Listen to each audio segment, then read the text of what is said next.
സദാശിവസമാരംഭാം ശങ്കരാചാര്യമധ്യമാം അസ്മദാചാര്യപര്യന്താം വന്ദേ ഗുരുപരമ്പരാം.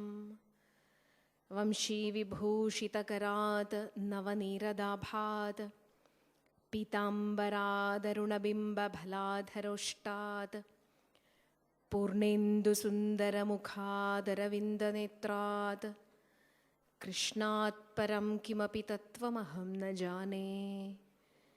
കൃഷ്ണാത് പരം കിമപി തത്വമഹം ന ജാനേ. ശ്രീമദ് ഭാഗവത തത്വസമീക്ഷാ സത്രത്തിൻ്റെ ധന്യമായ ഈ വേദിയിൽ എല്ലാ വർഷവും ഭാഗവതാമൃതം രുചിക്കുന്നതിന് ഇന്ത്യയുടെയും ലോകത്തിൻ്റെയും ഒക്കെ പല ഭാഗങ്ങളിൽ നിന്നും എത്തിച്ചേരാറുള്ള ധാരാളം കുതുകികളുടെ ഒരു ജ്ഞാനകുതുകികളുടെ ഒരു ആശ്രയസ്ഥാനമാണ് ഇത്. ഇവിടെ എത്തിയിരിക്കുന്ന എല്ലാ സജ്ജനങ്ങൾക്കും സന്യാസി ശ്രേഷ്ഠന്മാർക്കും ഒക്കെ വിനീത പ്രണാമങ്ങൾ. ഇന്നത്തെ ആദ്യത്തെ പ്രഭാഷണം ശ്രീമദ് ഭാഗവതത്തിൻ്റെ സാരമെന്നൊക്കെ പറയാവുന്ന ഒരു ആശയസംഹിതയാണ് നമുക്ക് മനനം ചെയ്യാനായി ലഭിച്ചിട്ടുള്ളത്.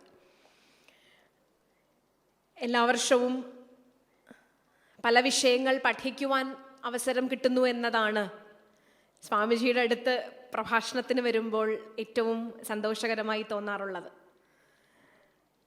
പുതിയ വിഷയങ്ങൾ ഓരോന്ന് ശ്രീമദ് ഭാഗവതത്തിലേത് പഠിക്കുമ്പോഴും ഇതാണ് ഏറ്റവും ശ്രേഷ്ഠം, ഭാഗവതത്തിൻ്റെ കാതൽ ഇതാണ് എന്ന് ഒരു പഠിതാവിന് തോന്നുന്നതിൽ അത്ഭുതമില്ല. കാരണം എവിടെ നിന്നെടുത്താലും ഏത് ഭാഗത്ത് നിന്നെടുത്താലും അതിൽ നിന്നും ശ്രവിക്കുന്നത് ഭാഗവത രസം തന്നെയാണ്, അദ്വൈത രസം തന്നെയാണ്. വളരെ പ്രസിദ്ധമായ ഛാന്തോഗ്യോപനിഷത്തിലെ ഒരു കഥയുണ്ട്. തത്വമസി മഹാവാക്യം ഉപദേശിക്കുന്നതിൻ്റെ പശ്ചാത്തലത്തിൽ അവതരിപ്പിക്കുന്ന ഒരു രസകരമായ കഥയുണ്ട്. ആ കഥ ഇങ്ങനെയാണ്. ശിഷ്യന് ജ്ഞാനം ഉപദേശിക്കുന്നതിൻ്റെ ഭാഗമായി അച്ഛനും മകനും, പ്രസിദ്ധമായ കഥകളാണ് അതെല്ലാം, 9 തവണ തത്വമസി ഉപദേശിക്കുന്ന ഭാഗം. അച്ഛനും മകനും എങ്ങനെയാണ് ഈ പ്രപഞ്ചം മുഴുവൻ വ്യാപിച്ച് പ്രപഞ്ചതത്വം നിലനിൽക്കുന്നത് എന്ന് ശ്വേതകേതുവെന്ന മകന് പറഞ്ഞു കൊടുക്കുന്ന സമയത്ത് അച്ഛൻ അവനെ കൊണ്ട് ചെയ്യിക്കുന്ന ഒരു ചെറിയ പരീക്ഷണമുണ്ട്. ഒരു മഹാവൃക്ഷത്തിന്റെ മുമ്പിൽ കൊണ്ടുവന്ന് നിർത്തിയിട്ട് മകനോട് പറയുകയാണ്, കുഞ്ഞേ, നീ ഇതിൻ്റെ അഗ്രഭാഗത്ത് ചെറുതായി മഴുകൊണ്ടൊരു മുറിവുണ്ടാക്കൂ, ഒന്ന് ഛേദിക്കൂ. കുട്ടി അതുപോലെ തന്നെ ചെയ്യുന്നു. ഇതിൻ്റെ കുറച്ചുകൂടെ മുമ്പിൽ മുകളിൽ ഒരു മഴുകൊണ്ടൊരു ഛേദമുണ്ടാക്കൂ. കുഞ്ഞ് അത് തന്നെ ആവർത്തിക്കുന്നു. മുകളിൽ അതിനെ ഒന്ന് മുറിക്കൂ. കുഞ്ഞു മുകളിലും മുറിക്കുന്നു. അതിൻ്റെ അഗ്രഭാഗത്ത് തന്നെ മുറിക്കൂ. അവിടെയും അതുപോലെ തന്നെ ശ്വേതകേതു ആവർത്തിക്കുന്നു. എന്നിട്ട് ശ്വേതകേതുവിനോട് ചോദിക്കുന്നു, നീ ഇതിൻ്റെ താഴെ മുതൽ ഞാൻ പറഞ്ഞതനുസരിച്ച് 3-4 ഛേദങ്ങൾ ഉണ്ടാക്കി, നീ അതിലെന്തു കാണുന്നു എന്ന് ചോദിച്ചു. അപ്പൊ അവൻ പറഞ്ഞു, അച്ഛാ, അതിൽ നിന്നും രസം സ്രവിക്കുന്നതായി ഞാൻ കാണുന്നു. ആ വൃക്ഷത്തിന്റെ രസം അതിൽ നിന്നൊക്കെ സ്രവിക്കുന്നതായി ഞാൻ കാണുന്നു. അപ്പൊ അച്ഛൻ പറഞ്ഞു, കുഞ്ഞേ, ഈ വൃക്ഷാകാരത്തിൽ നിലനിൽക്കുന്ന അതിൻ്റെ എവിടെ തൊട്ടാലും അതിൽ നിന്നും വരുന്നത് അതിൻ്റെ രസമായിരിക്കും, അതിൻ്റെ ജീവരസമായിരിക്കും. അതുകൊണ്ട് തന്നെ ഈ വൃക്ഷമായി നിലനിൽക്കുന്ന ഈ ചൈതന്യത്തിൻ്റെ ഏതംശത്തിൽ നീ സ്പർശിച്ചാലും അതിൽ നിന്നും അതിൻ്റെ ജീവരസം സ്ഫുരിക്കുകയല്ലാതെ മറ്റൊന്നും നിനക്ക് കാണാൻ സാധിക്കുകയില്ല. ഏത് ഭാഗത്ത് നീ സ്പർശിച്ചു നോക്കിക്കോളൂ, ഏത് ഭാഗത്ത് നീ മുറിവുണ്ടാക്കി നോക്കിക്കോളൂ, അതിൽ നിന്നൊക്കെ അതിൽ ജീവനായി, ചൈതന്യമായി, ഊർജമായി അതിനെ നിലനിർത്തിക്കൊണ്ടിരിക്കുന്ന രസം പുറത്തേക്ക് വരുന്നു. ഭാഗവതമെന്ന മഹാകൽപ്പതരുവിൻ്റെ നിഗമകൽപ്പതരോർഗളിതം ഫലം ശുകമുഖാത് അമൃതദ്രവ സംയുതം എന്ന് ഋഷിമാർ സൂചിപ്പിച്ച നിഗമകൽപ്പതരോർഗളിതം ഫലം ആയ ഭാഗവതത്തിൻ്റെ ഈ മഹാവൃക്ഷത്തിൻ്റെ ഏതൊരു ഭാഗത്ത് സ്പർശിച്ചാലും അതിൽ നിന്നൊക്കെ പുറത്തു വരുന്നത് സാക്ഷാൽ ശ്രീകൃഷ്ണ രൂപത്തിൽ, പ്രത്യക്ഷ രൂപത്തിൽ നമുക്ക് കിട്ടിയിട്ടുള്ള വേദസാരത്തിൻ്റെ, വേദാന്തസാരത്തിൻ്റെ എല്ലാ അംശത്തിൽ നിന്നും പുറത്തേക്ക് വരുന്നത് അതിൻ്റെ ജീവരസമായ അദ്വൈതസാരമായിരിക്കും. അതുകൊണ്ട് ഭാഗവതത്തിലെ ഏത് കഥകൾ എടുത്താലും, ഏത് ഉപകഥകൾ എടുത്താലും, ഏത് വർണ്ണനകൾ എടുത്താലും, ഏത് കഥാസന്ദർഭങ്ങൾ എടുത്താലും ഭഗവാന്റെ ജീവിതവുമായി നേരിട്ട് ബന്ധപ്പെട്ടോ അല്ലാതെയോ ഭക്തചരിതങ്ങളിലൂടെയോ ഒക്കെ പറഞ്ഞിട്ടുള്ള ഏതൊരു കഥാഭാഗത്തിലൂടെയും ഒരു ഭാഗവത പഠിതാവിന് സഞ്ചരിച്ചെത്താവുന്നത് ഭാഗവത ഹൃദയത്തിലേക്കാണ് എന്നതിൽ യാതൊരു സംശയവുമില്ല.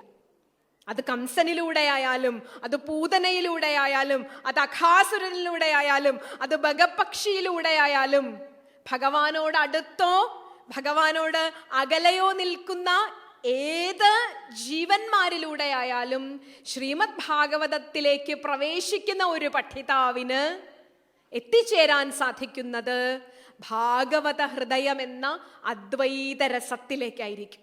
കാരണം ഭാഗവതത്തിൽ നിന്നും സദാ സ്രവിച്ചുകൊണ്ടിരിക്കുന്നത്, പുറത്തേക്ക് വന്നുകൊണ്ടിരിക്കുന്നത് ഏകമായ കൃഷ്ണരസമാണ്, കൃഷ്ണദർശനമാണ്.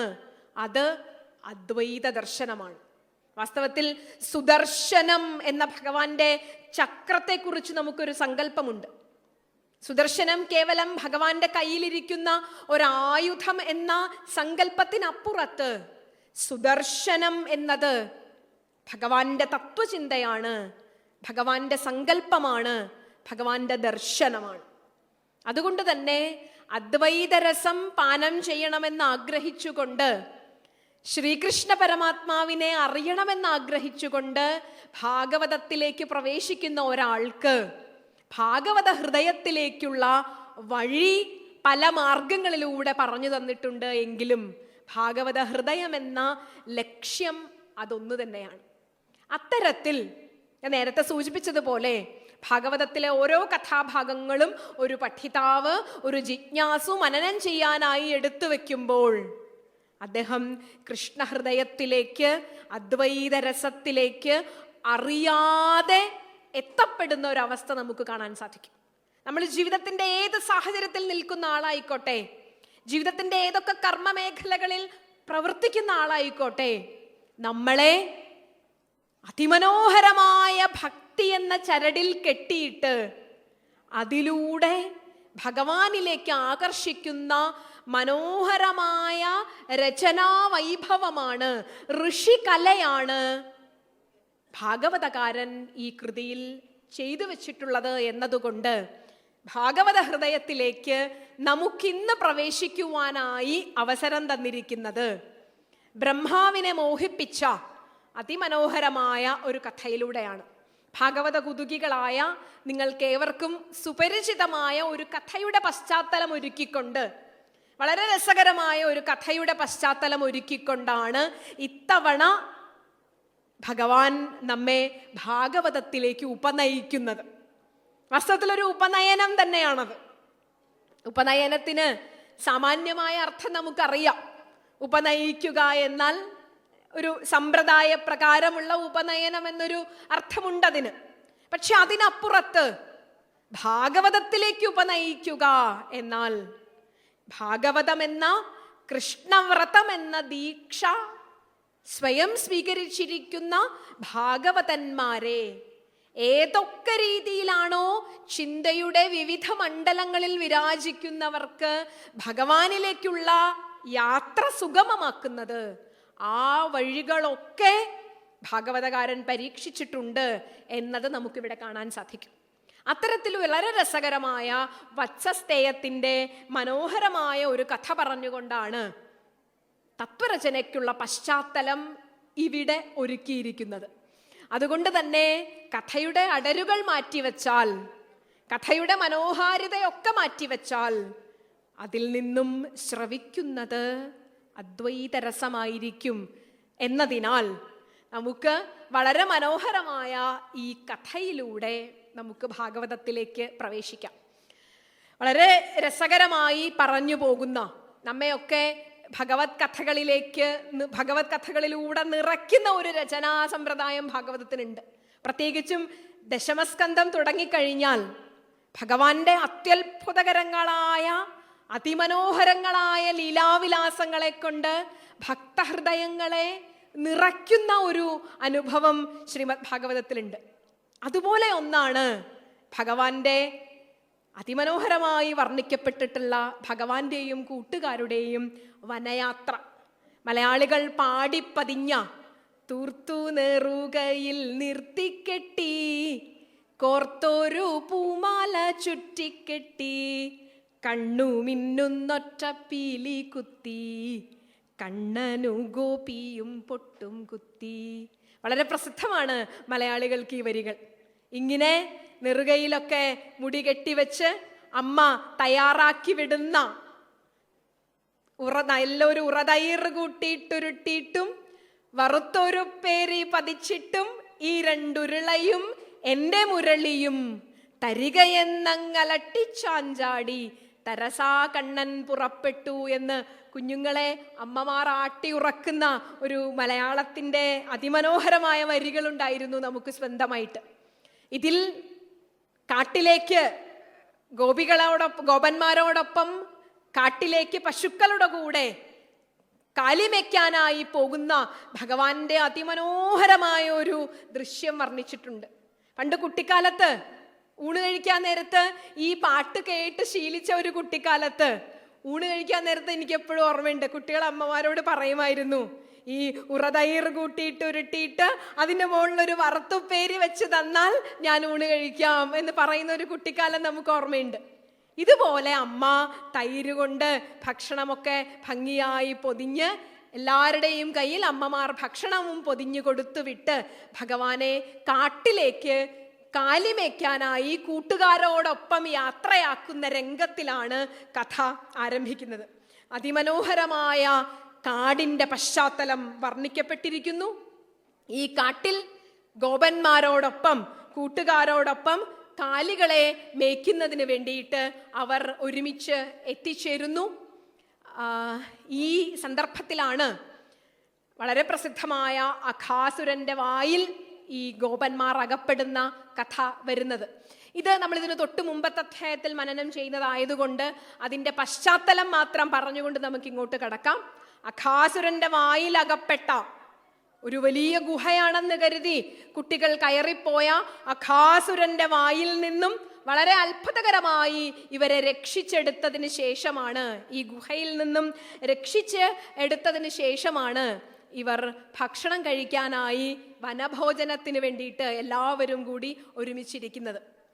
അഘാസുരൻ, അഖമെന്നാൽ പാപമാണ്. അഘാസുരനെ ശ്രീമദ് ഭാഗവതം വർണ്ണിച്ചിരിക്കുന്നത് കംസാനുശിഷ്ട സബകി ബഗാനുജ എന്നാണ്. കംസൻ പറഞ്ഞു വിട്ടവരാണ് ഇവർ മൂന്നുപേരും. കംസന്റെ അനുചരന്മാരായ ബഗന്റെയും ബഗിയുടെയും സഹോദരനാണ് അഘാസുരനായി രൂപം മാറി വന്നത്. വലിയ വായു പൊളിച്ച് പാമ്പിന്റെ രൂപത്തിൽ കിടന്നത് ബഗന്റെയും ബഗിയുടെയും സഹോദരനായ അഘാസുരനാണ് എന്ന് പറഞ്ഞിട്ടുണ്ട്. അഖം പാപമാണ് എന്ന് നമുക്ക് അർത്ഥപരമായി അറിയാം. ബഗനും ബഗിയും ശ്രീമദ് ഭാഗവതത്തിൽ പ്രതിനിധാനം ചെയ്യുന്നത്, ബഗൻ എന്ന പക്ഷിയും ബഗി എന്ന പൂതനയും ശ്രീമദ് ഭാഗവതത്തിൽ പ്രതിനിധാനം ചെയ്യുന്നത് രണ്ടാശയങ്ങളെയാണ്. പാപത്തിന്റെ സഹോദരന്മാരാണ്. പൂതന അജ്ഞതയുടെ പ്രതീകമാണ്, അവിദ്യയുടെ പ്രതീകമാണ്. ബഗപ്പക്ഷി ധാർഷ്ട്യത്തിന്റെ പ്രതീകമാണ്, ദംഭത്തിന്റെ പ്രതീകമാണ് ബഗപ്പക്ഷി. നോക്കൂ, ദംഭത്തിനും അഹങ്കാരത്തിനും അവിദ്യയുടെയും സഹോദരനായിട്ടാണ് അഖം എന്ന പാപത്തെ അവതരിപ്പിച്ചിരിക്കുന്നത്. ഇത് മുഴുവൻ ആരുടെ അനുചരന്മാരായിരുന്നു? കംസൻ എന്ന ഭരണം കൈയാളുന്ന ശ്രീകൃഷ്ണനെ എതിർത്തുകൊണ്ടിരിക്കുന്ന കംസന്റെ പ്രതിനിധികളായിരുന്നു ഈ അഘാസുരനും ബഗനും ബഗിയുമൊക്കെ. നോക്കൂ, സർവകാല പ്രസക്തമായ ഒരു ആശയത്തിന്റെ വളരെ മനോഹരമായ ബിംബകൽപ്പനയാണ്, രൂപകൽപ്പനയാണ് ഇവിടെ ഭാഗവതകാരൻ അവതരിപ്പിച്ചിരിക്കുന്നത്. ഒരു ഭരണാധിപന്റെ കിങ്കരന്മാരായി, രാജ്യത്ത് അധികാരവും ഭരണവും കൈയാളുന്ന ഒരു ഭരണാധിപന്റെ കിങ്കരന്മാരായി ഇവിടെ അവതരിപ്പിച്ചിരിക്കുന്നത് 3 ദുർഗുണങ്ങളെയാണ്. അജ്ഞത ഏറ്റവും വലിയ ഇരുട്ടാണ്. അജ്ഞതയോടൊപ്പം ധാർഷ്ട്യം കൂടി ഉണ്ടായാൽ, അറിവില്ലായ്മയെ കവച്ചു വെക്കുന്ന അഹങ്കാരം, ഇത് രണ്ടും കൂടി സഹോദരന്മാരായിരിക്കുന്നിടത്ത് അവരുടെ ഇളയ അനുജനായി പാപം കൂടി കൂട്ടായി വരുന്നു എന്ന സങ്കല്പത്തെയാണ് ഈ പേരുകളിലെ ബിംബം കൊണ്ട് മഹാനായ ഋഷി സൂചിപ്പിച്ചത്. ധാർഷ്ട്യമോ ഒരു രാജ്യത്തിന്റെ ഭരണാധിപന് കിങ്കരന്മാരായിരിക്കുന്നത്. ധാർഷ്ട്യം തന്നെ ഏറ്റവും ക്രൂരകരമായ ഒരു വസ്തുതയാണ്. ധാർഷ്ട്യത്തോടൊപ്പം അഹങ്കാരത്തോടൊപ്പം അവിദ്യ കൂടി ഉണ്ടാകുമ്പോൾ, അജ്ഞത കൂടി ഉണ്ടാകുമ്പോൾ, അറിവില്ലായ്മയും ധാർഷ്ട്യവും സൃഷ്ടിക്കുന്ന ഒരു അതിഭീകരമായ മനോവൈകല്യത്തിൽ നിന്നും സ്വാഭാവികമായും അടുത്തതായി രൂപപ്പെടുന്നതാണ് സമൂഹത്തെ മുഴുവൻ നശിപ്പിക്കാനായി ഒരുങ്ങുന്ന ലോകനാശകമായ പാപമെന്ന ശക്തി എന്ന് ശ്രീമദ് ഭാഗവതകാരൻ കാലാതീതമായ ഒരാശയത്തെ ഇവിടെ അവതരിപ്പിച്ചിരിക്കുകയാണ്. ഇവരായിരുന്നു കംസന് കൈങ്കര്യം ചെയ്തിരുന്നവർ, കംസന്റെ ആജ്ഞ അനുസരിച്ചിരുന്നവർ, കംസന്റെ കൈങ്കര്യവൃത്തി നിർവഹിച്ചിരുന്നവർ. പാപവും ധാർഷ്ട്യവും ദംഭവും കൂടിയാകുമ്പോൾ അതിൽ നിന്നുണ്ടാകുന്ന സന്തതികളെ കുറിച്ച് ഏറെ പേടിയോടെയേ ഒരു രാജ്യത്തിന് സ്മരിക്കാൻ സാധിക്കുകയുള്ളൂ.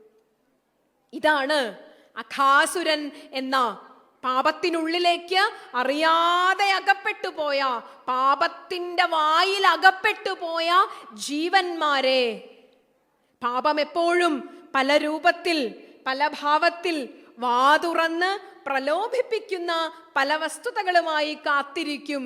പാപത്തിന്റെ വായിൽ അകപ്പെട്ട ജീവന്മാരെ കൂടെ ഭഗവാൻ ഉണ്ടായിരുന്നത് കൊണ്ട് ഭഗവാൻ രക്ഷിക്കുന്നു എന്ന തത്വത്തെ പറഞ്ഞതിനു ശേഷമാണ് അഘാസുരന്റെ വായിൽ നിന്ന് ഇറങ്ങി വന്ന് പാപത്തിന്റെ അങ്ങേയറ്റം വരെ ചെന്നിട്ട് അതിൽ നിന്നും രക്ഷപ്പെടുത്തി കൊണ്ടുവന്ന ഈ ഗോപബാലന്മാരോടൊപ്പം ഇരുന്നു കൊണ്ട് ഭഗവാൻ ഭക്ഷണം ഒരുമിച്ച് വീട്ടിൽ നിന്നും അവർ കൊണ്ടുവന്ന ഭക്ഷണം എല്ലാവരും കൂടി പങ്കിട്ടുകൊണ്ട് പരസ്പരം കഴിക്കുന്ന ഒരു മനോഹരമായ ദൃശ്യം അവതരിപ്പിച്ചുകൊണ്ടാണ് വത്സസ്തേയം എന്ന കഥാഭാഗത്തിന് ബ്രഹ്മോപദേശത്തിനുള്ള താത്വിക ചിന്തയ്ക്കുള്ള ഒരു ദാർശനിക ചിന്തയ്ക്കുള്ള ഒരു കഥാപശ്ചാത്തലം ഭഗവാൻ ഒരുക്കിയിരിക്കുന്നത്.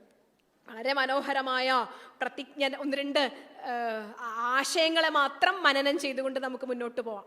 പ്രതിക്ഷണം നവ്യമത് അച്യുതസ്യയത്, അവിടെ ഭഗവാന്റെ രൂപത്തെ വർണ്ണിച്ചിരിക്കുന്നത്, ഭഗവാന്റെ മനോഹരമായ രൂപത്തെ വർണ്ണിച്ചിരിക്കുന്നത് പ്രതിക്ഷണം നവ്യവത് അച്യുതസ്യ രൂപം എന്നാണ്. നോക്കൂ, ഭക്തന്മാർക്ക് ഏറ്റവും മനസ്സിനെ ആകർഷിക്കുന്ന, മേൽപ്പത്തൂർ ഇതിനെ അതിമനോഹരമായി നമുക്ക് വർണ്ണിച്ചു തന്നത് സൗന്ദര്യോത്തരതോപി സുന്ദരതരം ത്വദ്രൂപം എന്നാണ്. ഇവിടെ ഭാഗവതകാരൻ ഒരു കാമുകന് തന്റെ പ്രണയിനിയോടുള്ള അവളുടെ കഥകൾ എത്ര കേട്ടാലും മതിയാവാത്തതുപോലെയാണ്. സ്ത്രീയാ വിടാനാമിവ സാധു വാർത്ത എന്ന പ്രയോഗമാണ് ഭാഗവതകാരൻ ഉപയോഗിച്ചിരിക്കുന്നത്. എങ്ങനെയാണോ ഒരു പ്രണയിക്ക് തൻ്റെ പ്രണയിനിയുടെ വാർത്തകൾ എത്ര കേട്ടാലും മതി വരാത്തത്, അതുപോലെ പ്രതിക്ഷണം നവതാം, ഈ ലോകത്തിൽ പ്രേമം ഒന്നു മാത്രമാണ് പ്രതിക്ഷണം നവത എന്ന ഭാവത്തെ ഉത്പാദിപ്പിക്കുന്നത്. ക്ഷണേ രമണീയത എന്താണ് എന്ന് കാവ്യശാസ്ത്രകാരന്മാരോട് പണ്ട് ചോദിച്ചപ്പോ, രമണീയതയ്ക്ക് എന്താണ് ഈ ലോകത്തിൽ ഏറ്റവും സൗന്ദര്യമുള്ളത്, ഈ ലോകത്തിൽ ഏറ്റവും മനോഹരമായ വസ്തു എന്താണ്? ഈ ലോകത്തിൽ എത്ര കണ്ടാലും മതി വരില്ല എന്ന് തോന്നുന്ന വസ്തു എന്താണ് എന്ന് ചോദിച്ചപ്പോ, ഏറ്റവും രമണീയകമായ വസ്തു എന്താണ് എന്ന് ചോദിച്ചപ്പോ അതിന് കവി ഉത്തരം പറഞ്ഞത് ക്ഷണേ ക്ഷണേ എന്നവതാമുപൈതി തദേവ രൂപം രമണീയതായ. നിങ്ങൾക്ക് ഓരോ ക്ഷണത്തിലും ഇത് പുതിയതാണല്ലോ, ഇതെനിക്ക് ആവർത്തനം കൊണ്ട് വിരസമാവുന്നില്ലല്ലോ, ഇതെനിക്ക് ഇനിയും ഇനിയും കാണാൻ തോന്നുന്നല്ലോ, ഇതെന്റെ കണ്ണുകളെയും എൻ്റെ മനസ്സിനെയും വല്ലാതെ ആകർഷിക്കുന്നല്ലോ എന്ന് നിങ്ങൾക്ക് ഏതെങ്കിലും ഒരു വസ്തുവിനെ കുറിച്ച് തോന്നുകയാണെങ്കിൽ അതാണ് രമണീയതയുടെ ഭാവം. ക്ഷണത്തിൽ പ്രതിക്ഷണം നവ്യവതച്യുതസ്യ. അച്യുതന്റെ രൂപം പ്രതിക്ഷണം നവ്യവത്. എത്ര കണ്ടാലും 100 തവണ ആവർത്തിച്ചു കണ്ടാലും ഓരോ കാഴ്ചയിലും ഇതെനിക്ക് പുതുമയുണ്ടാക്കുന്നല്ലോ. സുഗതകുമാർ ടീച്ചറുടെ രാധ എവിടെ എന്നൊരു കവിതയുണ്ട്. അതിൽ അവർ സൂചിപ്പിക്കുന്ന ഒരു വാക്കുണ്ട്, ആവർത്തനത്താൽ വിരസമാവാത്തതായി പ്രേമമല്ലാതെന്തുണ്ടു പാരിൽ എന്ന്. അതുകൊണ്ടാണ് ഭക്തിശാസ്ത്രകാരന്മാർ ഭക്തിയെ വ്യാഖ്യാനിച്ചപ്പോൾ സാത്വസ്മിൻ പരമപ്രേമരൂപ എന്ന് വ്യാഖ്യാനിച്ചത്. ഭക്തി ഒരാളുടെ ഹൃദയത്തിലെ പരമമായ പ്രേമത്തിന്റെ അവസ്ഥയാണ്. എത്ര പ്രാവശ്യം കേട്ടാലും എത്ര പ്രാവശ്യം കണ്ടാലും 100 തവണ ആവർത്തിച്ചാലും ക്ഷീരബല 101 തവണ ആവർത്തിക്കുമ്പോൾ അതിന് ശക്തി കൂടുന്നത് പോലെ 100 തവണ ആവർത്തിച്ചാലും ഭക്തന് ഭഗവത് കഥകൾ, ഭഗവത് പ്രേമം കൂടുതൽ കൂടുതൽ മാധുര്യമുണ്ടാക്കുന്നതേയുള്ളൂ.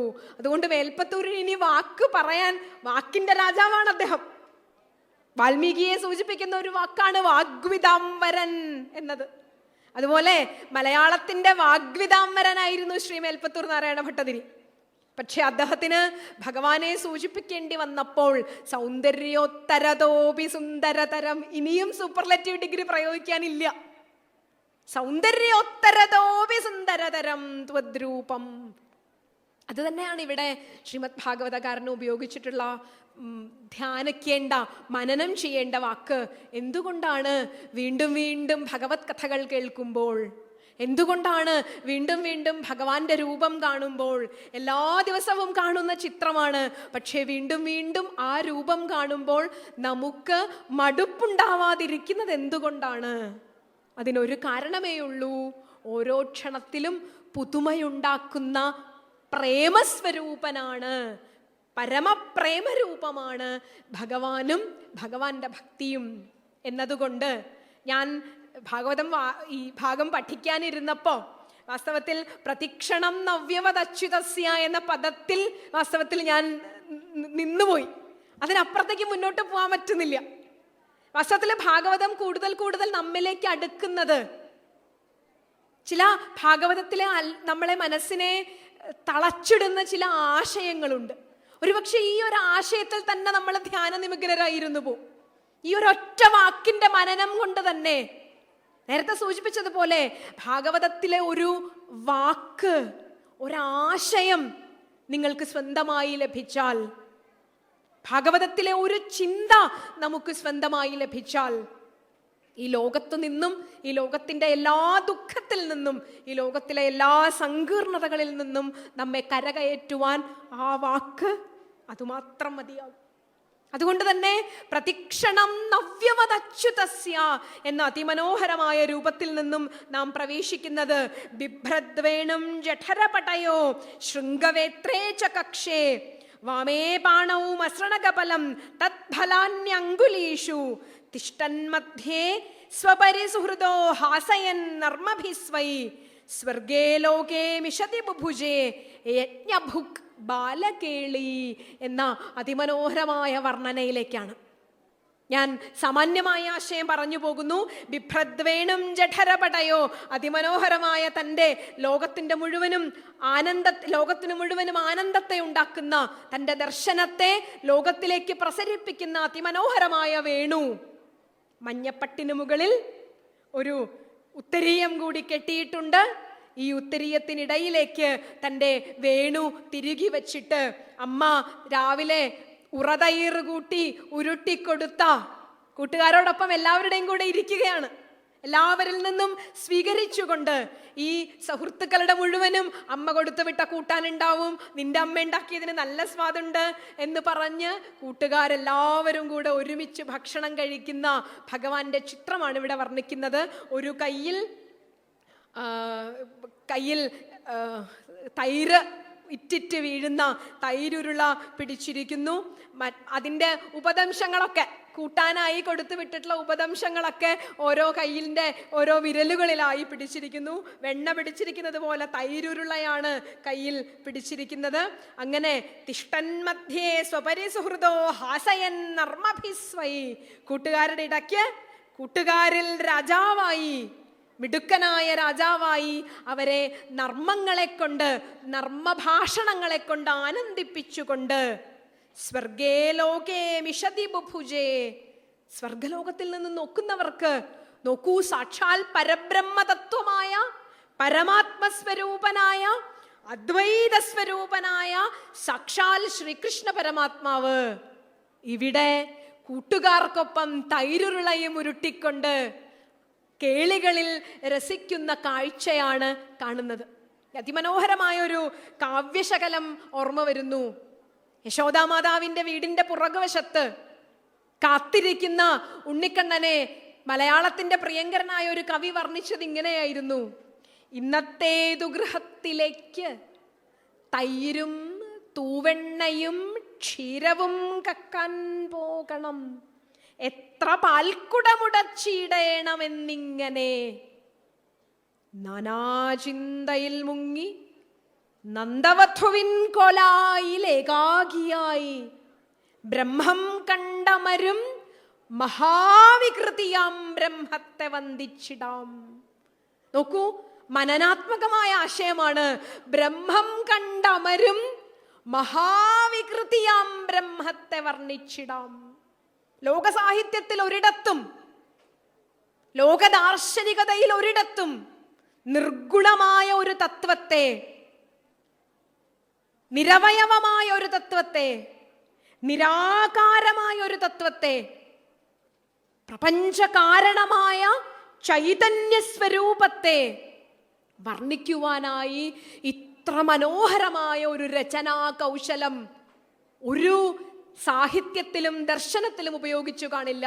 പരമമായ പരബ്രഹ്മതത്വം, നിർഗുണവും നിരാകാരവുമായ നിഗമശതസഹസ്രേണ നിർഭാസ്യമാനമായ കാലദേശാവധിഭ്യാം നിർമുക്തമായ, കാലവും ദേശവും ടൈമും സ്പേസിനും ഒക്കെ അതീതമായ പ്രപഞ്ചകാരണമായ ഒരു ഉണ്മയെ, ഒരു ബോധത്തെ, ഒരു ചൈതന്യത്തെ ബ്രഹ്മമെന്ന് സങ്കല്പിച്ചുകൊണ്ട്, പ്രപഞ്ചകാരണമായ ബോധമെന്ന് സങ്കല്പിച്ചുകൊണ്ട് അതിനെ മഹാവികൃതിയാം ബ്രഹ്മം എന്ന് ഭക്തഹൃദയത്തിലേക്ക് പ്രതിഷ്ഠിച്ച അനുപമമായ രചനാ കൗശലമാണ് ശ്രീമദ് ഭാഗവതത്തെ മറ്റ് സാഹിത്യകൃതികളിൽ നിന്നും വ്യത്യസ്തമാക്കി നിലനിർത്തുന്നത്.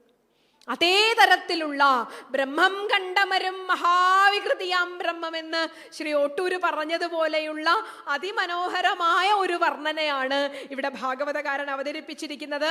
യജ്ഞഭുക് ബാലകേളി, ഭഗവാൻ സാധാരണ ഭുജിക്കുന്നത് യജ്ഞഭുക്. വിഷ്ണു സഹസ്രനാമത്തിൽ വലിയ വ്യാഖ്യാനങ്ങളോടെ പറഞ്ഞിട്ടുള്ള ആശയമാണ് യജ്ഞഭുക് എന്ന വാക്ക്. യജ്ഞഭുക്കിന്റെ ബാലകേളി കാണണമെങ്കിൽ ഇതാ ഈ വൃന്ദാവനത്തിലേക്ക് വരൂ എന്നാണ് ഇവിടെ സൂചിപ്പിച്ചിരിക്കുന്നത്. നാരായണീയം വീണ്ടും ആലോചനാമൃതമാകുന്നു. യജ്ഞഭുക് ബാലകേളി എന്ന ഒരൊറ്റ ആശയം മതി ശ്രീമദ് ഭാഗവതത്തിലെ വത്സസ്തേയം ഉൾപ്പെടെയുള്ള എല്ലാ കഥകളെയും വർണ്ണിക്കുവാൻ. നോക്കൂ, ഭഗവാൻ യജ്ഞഭുക്കാണ്. യജ്ഞം ഭുജിക്കുന്നവൻ അത്യായാസകരാണി കർമ്മപടലാനി, ആയാസത്തോടെ മനുഷ്യർ ചെയ്തു കൂട്ടുന്ന കർമ്മങ്ങൾ മുഴുവനും, യജ്ഞങ്ങൾ മുഴുവനും, ദാനങ്ങൾ മുഴുവനും, യാഗങ്ങൾ മുഴുവനും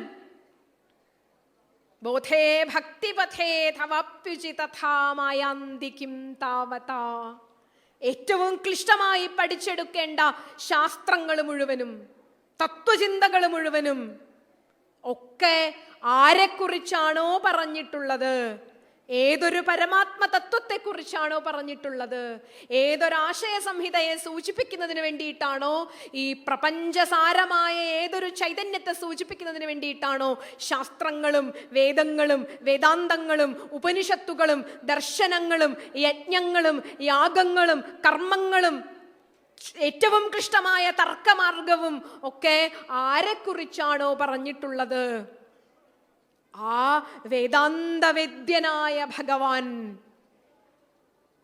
ഭക്തനു വേണ്ടി സ്വയം സങ്കല്പിച്ച ഒരു രൂപത്തെ എടുത്തണിഞ്ഞുകൊണ്ട്, ഭക്തനു വേണ്ടി സ്വയം കൽപ്പിച്ച മായാവിലാസത്തെ എടുത്തണിഞ്ഞുകൊണ്ട് നമുക്കു വേണ്ടി യജ്ഞഭുക്ക് ഇതാ ഇവിടെ ബാലകേളി നടത്തിക്കൊണ്ടിരിക്കുന്നു. യജ്ഞഭുക്ക് ഇവിടെ ഇതാ കൂട്ടുകാരുടെ കൂടെ കളിച്ചുകൊണ്ടിരിക്കുന്നു. എന്തൊരത്ഭുതമാണിത്! ഇതേ തന്ത്രമാണ് മേൽപ്പത്തൂർ ഉപയോഗിച്ചത്. ഇങ്ങനെയുള്ള ഒരു നിഗമഗമ്യനായ ഭഗവാൻ ഇതാ ഇവിടെ ഗുരുവായൂരിൽ നമുക്ക് വേണ്ടി വന്നിരിക്കുന്നു. ഈ ഒരു രചനാ കൗശലം, ഈ ഒരു രചനാ തന്ത്രം, ഞാൻ കൗശലം എന്ന് ഏറ്റവും നല്ല കുശലത എന്നർത്ഥത്തിൽ പറഞ്ഞതാണ്. ഈ ഒരു രചനാ തന്ത്രം അതാണ് ശ്രീമദ് ഭാഗവതത്തിൻ്റെ ഈ 2 അധ്യായത്തിലെയും രചനാ കൗശലം. യജ്ഞഭുക് ബാലകേളിയാണ്. യജ്ഞം ഭുജിച്ചവന്റെ പ്രപഞ്ച കാരണക്കാരനായ ഒരു നിർഗുണ തത്വത്തിൻ്റെ ബാലകേളിയാണ്, അവതാര കേളിയാണ് നാം ഇവിടെ കാണുന്നത്. ഒരിക്കല് സദ്ഗുരു മാതാ അമൃതാനന്ദമയി ദേവിയുടെ അടുത്ത് അമ്മ ഗൃഹസ്ഥന്മാരോട് സംസാരിച്ചു കൊണ്ടിരിക്കുന്ന ഒരു സമയത്ത്, നമ്മളെല്ലാവരും ആധ്യാത്മിക ശാസ്ത്ര ഗ്രന്ഥങ്ങളൊക്കെ പഠിക്കുന്നവരും കേൾക്കുന്നവരും ഒക്കെയാണ്. അപ്പോൾ ഒരു ജിജ്ഞാസുവായ ഒരു മിടുക്കനായ ഒരു പഠിതാവ്, ഞാൻ 7ാം ക്ലാസ്സിലോ 8ാം ക്ലാസ്സിലോ ഒക്കെ ആയിരുന്നു, എനിക്ക് നല്ല ഓർമ്മയുണ്ട് ഇയാളിത് ചോദിച്ചത്. അമ്മോട് ചോദിച്ചു, അമ്മ അവതാരം എന്ന് കേട്ടിട്ടുണ്ട്, ജീവൻ മുക്തൻ എന്നും കേട്ടിട്ടുണ്ട്, എന്താ ഈ അവതാരവും ജീവൻ മുക്തനും തമ്മിലുള്ള വ്യത്യാസം എന്ന് ചോദിച്ചു. അപ്പൊ അമ്മ പറഞ്ഞു കൊടുത്തത്, അമ്മ ഒരു കഥ പറഞ്ഞു. ഒരു നാട്ടിൽ ഒരു അത്ഭുതം ഉണ്ടായിരുന്നു. ആ അത്ഭുതത്തെക്കുറിച്ച് ആൾക്കാർക്ക് അറിയാം, അവിടെ ഒരു വലിയ അത്ഭുതമുണ്ട് എന്നറിയാം. പക്ഷെ ഇന്ന് വരെ ആരും ആ അത്ഭുതം കണ്ടിട്ടില്ല. ധാരാളം പേർ ഒരു വലിയ മതിലിനപ്പുറത്ത് എന്തോ ഒരു അത്ഭുത ലോകരഹസ്യമുണ്ട് എന്ന് അറിഞ്ഞ് ധാരാളം പേർ അവിടെ എത്തുന്നുണ്ട്. പക്ഷെ ആർക്കും ഈ ദിവ്യാത്ഭുതം കാണാനായി ഈ വലിയ മതിലിനപ്പുറത്തേക്ക് കടക്കാൻ ഇതുവരെ സാധിച്ചിട്ടില്ല. അപ്പൊ ആർക്കും കടക്കാനാവാത്ത ഒരു അത്ഭുത മതിലും, ആ മതിലിനപ്പുറത്ത് ലോകത്തെ മുഴുവൻ അത്ഭുതപ്പെടുത്തുന്ന എന്തോ ഒരു അത്ഭുത വിദ്യയുമുണ്ട് എന്ന് ആൾക്കാർക്ക് അറിയാം. അങ്ങനെ ധാരാളം പേർ ഈ മതില് മറികടക്കാൻ വേണ്ടിയിട്ട്, മതിലിനപ്പുറത്തെ രഹസ്യം അറിയാൻ വേണ്ടിയിട്ട് വന്നു, കണ്ടു, നോക്കാനായി വന്ന് മതില് കണ്ടു, അതിൽ കയറാൻ പരിശ്രമിച്ചു. കുറെ പേർ പരാജയപ്പെട്ട് തിരിച്ചുപോയി. അതിൽ അപൂർവം ചിലർ എങ്ങനെയൊക്കെയോ കഷ്ടപ്പെട്ട് ഈ മതിലിന് മുകളിൽ കയറി. അമ്മ പറഞ്ഞു, ഈ മതിലിന് മുകളിൽ കയറിയ ആൾക്കാരൊക്കെ മക്കളെ ആ മതിലിന് മുകളിൽ കയറിയിട്ട് അപ്പുറത്തേക്ക് നോക്കി ഉറക്ക പുഞ്ചിരിച്ചിട്ട് പൊട്ടിച്ചിരിച്ചിട്ട് ഈ മതിലിനപ്പുറത്തേക്ക് എടുത്ത് ചാടും, തിരിച്ചു വരില്ല. ഇവിടെ വന്ന് ആ മതിലിനപ്പുറത്ത് എന്താണെന്നോ അവിടുത്തെ സന്തോഷം എന്താണെന്നോ നിങ്ങളെ പൊട്ടിച്ചിരിപ്പിച്ച രഹസ്യം എന്താണെന്നോ പറഞ്ഞു തരില്ല. ഈ മതിലിനപ്പുറത്തുള്ള അപൂർവ രഹസ്യ കണ്ട സന്തോഷത്തിൽ പൊട്ടിച്ചിരിച്ചുകൊണ്ട് ആ മതിലിനപ്പുറത്തേക്ക് എടുത്ത് ചാടും. അപ്പൊ ആയിരക്കണക്കിന് ആൾക്കാർ പല ദേശങ്ങളിൽ നിന്ന് വന്ന് ഈ മതിലിന് ചുറ്റും കാവല് നിൽക്കുകയാണ്. എന്താ അതിനപ്പുറത്ത് എന്നറിയാൻ മതിലിന് താഴെ കാവല് നിൽക്കുകയാണ്. പക്ഷെ പോയവരാരും കണ്ടവരാരും ആ സന്തോഷം തിരിച്ചു വന്ന് പറഞ്ഞില്ല. അങ്ങനെ ഇരിക്കെ ഈ കണ്ടതിൽ അപൂർവമായി മാത്രമേ ഈ മതിലിനപ്പുറത്തുള്ളത് കണ്ടിട്ടുള്ളൂ. അതിലും അപൂർവം ചിലർ ഈ മതിലിന് മുകളിൽ നിന്നും താഴേക്കിറങ്ങി വന്നിട്ട് ഈ താഴെ നിൽക്കുന്ന ആയിരക്കണക്കിന് മനുഷ്യരെ ഈ മതിലിനപ്പുറത്തെ സന്തോഷം എന്താണ് എന്ന് കാണിക്കാൻ വേണ്ടിയിട്ട് കഷ്ടപ്പെട്ട് വലിയ ബുദ്ധിമുട്ടോട് കൂടിയിട്ട് ഇവരെ ഓരോരുത്തരെയായി കൈ പിടിച്ച് ഇതിനു മുകളിലേക്ക് നടത്തുകയും ഇതിനു മുകളിലുള്ള അത്ഭുതത്തെ കാണിച്ചു കൊടുക്കാനായി മതിലിന് മുകളിലേക്ക് കയറ്റുകയും ചെയ്തു. ഈ മതിലിനപ്പുറത്ത് ലോകത്തെ മുഴുവൻ വിസ്മയിപ്പിക്കുന്ന അതിമനോഹരമായ ഒരു പൂന്തോട്ടമായിരുന്നു അത്രേ. ഈ മനോഹരമായ അതിസൗന്ദര്യം നിറഞ്ഞ, പക്ഷികളുടെ കളകൂജനങ്ങൾ നിറഞ്ഞ, ലോകത്തിന്റെ സൗന്ദര്യം മുഴുവനും ഒളിപ്പിച്ചു വെച്ച ഈ അതിമനോഹരമായ പൂന്തോട്ടത്തിന്റെ സൗന്ദര്യം കണ്ടിട്ടാണ്, അതിൻ്റെ ആസ്വാദ്യത കണ്ടിട്ടാണ് ഇത് കാണാൻ പോയവർ മുഴുവനും അപ്പുറത്തേക്ക് എടുത്ത് ചാടിയത്. പക്ഷെ അപൂർവം ചിലർ മുകളിൽ നിന്നും താഴേക്കിറങ്ങി വന്ന് ഈ വിദ്യ കാണിച്ചു കൊടുക്കുന്നതിന്, ഈ സൗന്ദര്യം കാണിച്ചു കൊടുക്കുന്നതിന് താഴെയുള്ളവരെ കൂടി മുകളിലേക്ക് കൊണ്ടുപോയി അപ്പുറത്തെ മനോഹരമായ ദൃശ്യം കാട്ടിക്കൊടുത്തത്രേ. ഈ കഥ അമ്മയുടെ ലളിതമായ ഭാഷയിൽ പറഞ്ഞതിനു ശേഷം അമ്മ കൂടെ ഇരിക്കുന്നവരോട് ചിരിച്ചുകൊണ്ട് പറഞ്ഞു, മക്കളെ, ഇതാണ് അവതാരവും ജീവൻ മുക്തനും തമ്മിലുള്ള വ്യത്യാസം.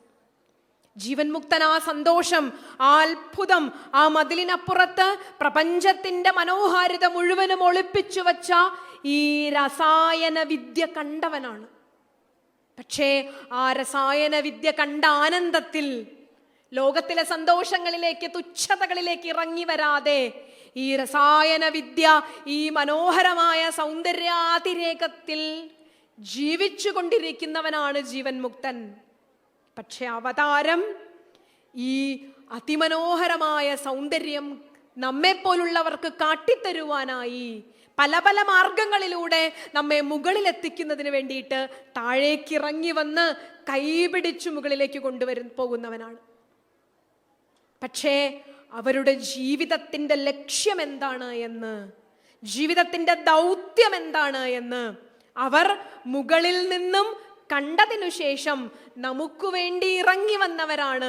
അവർ നമ്മളെപ്പോലെ വ്യവഹരിക്കുന്നവരാണ്, നമ്മളെപ്പോലെ ഇടപെടുന്നവരാണ്.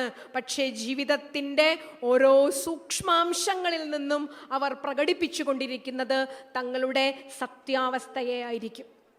ഭഗവാൻ ശ്രീകൃഷ്ണന്റെ ഓരോ പ്രവൃത്തികൾ നമ്മൾ എടുത്തു നോക്കിയാലും യജ്ഞഭുക്ക് ബാലകളി നടത്തിക്കൊണ്ടിരിക്കുകയാണ്. ഒട്ടൂരൊരു ദിവസം തൻ്റെ ശിഷ്യന്മാരോട് സംസാരിക്കുമ്പോൾ ഓട്ടൂരുണ്ണി നമ്പൂതിരിപ്പാട് പറഞ്ഞു, ദേവന്മാരും ഋഷിമാരും ഉപനിഷത് ജ്ഞാനികളും ഒക്കെ കൃഷ്ണനെ അന്വേഷിച്ചുകൊണ്ട് നടക്കുകയാണ്. എവിടെ കൃഷ്ണൻ, എവിടെ കൃഷ്ണൻ എന്ന് അന്വേഷിച്ചുകൊണ്ട് നടക്കുകയാണ്.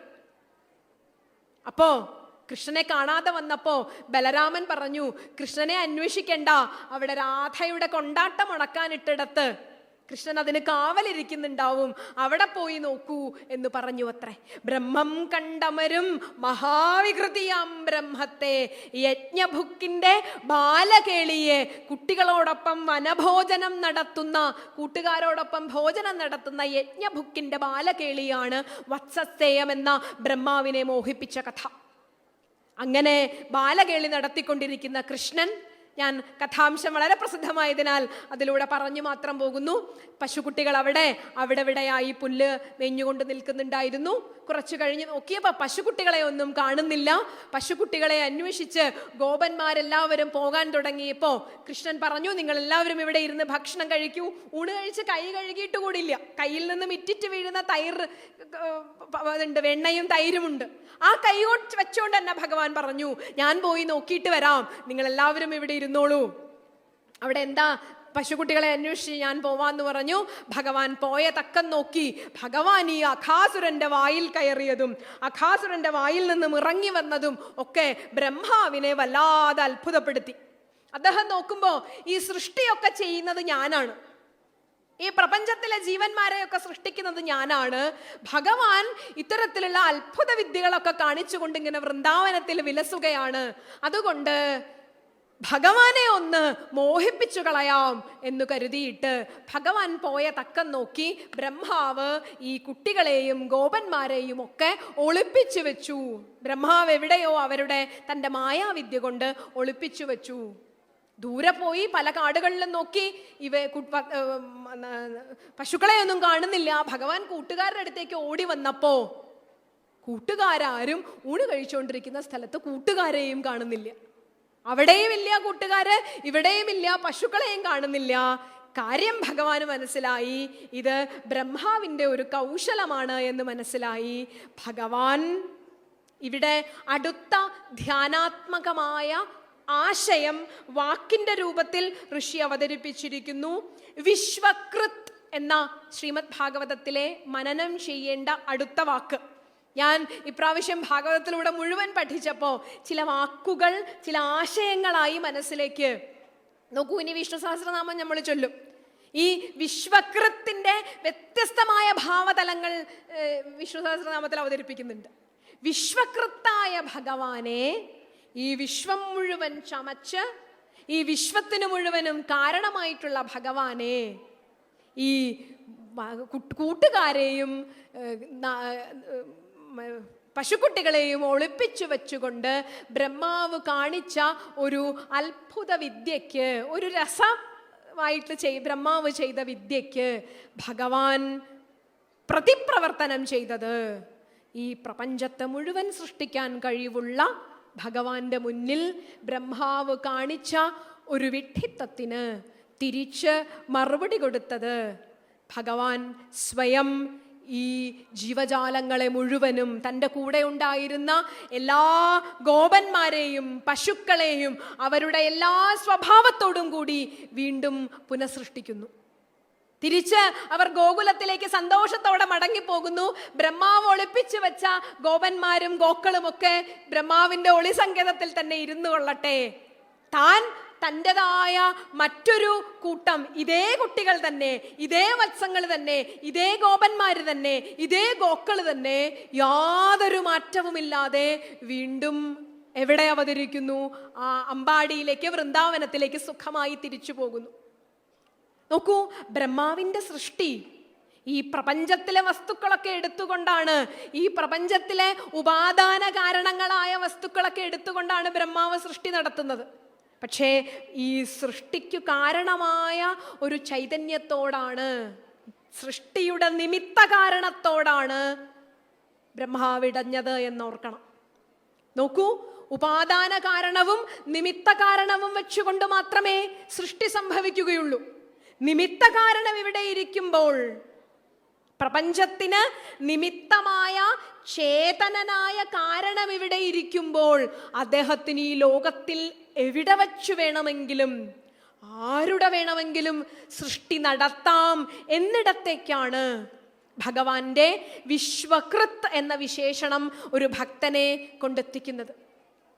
നോക്കൂ, നമ്മുടെ പരിമിതമായ ചിന്തയിൽ ഈ ലോകവും, ഈ ലോകം ഉൾപ്പെടുന്ന സൗരയൂഥവും, ഈ ലോകം ഉൾപ്പെടുന്ന ചെറിയൊരു പരിസരവും, ഈ ഭൂമി ഉൾപ്പെടുന്ന ചെറിയൊരു പരിസരവും മാത്രം നിലനിൽക്കുമ്പോൾ, അതിനുമപ്പുറത്തുള്ള അനേകായിരം പ്രപഞ്ചങ്ങളെക്കുറിച്ചും അനേകായിരം ബ്രഹ്മാണ്ടങ്ങളെക്കുറിച്ചും അനേകായിരം ലോകങ്ങളെക്കുറിച്ചുമുള്ള ആ ലോകങ്ങളെക്കുറിച്ചുമുള്ള അവബോധത്തിൽ ജീവിക്കുന്ന ഒരു പരബ്രഹ്മസ്വരൂപത്തിന് സൃഷ്ടി വെറും ഒരു കൗശലം മാത്രമാണ്.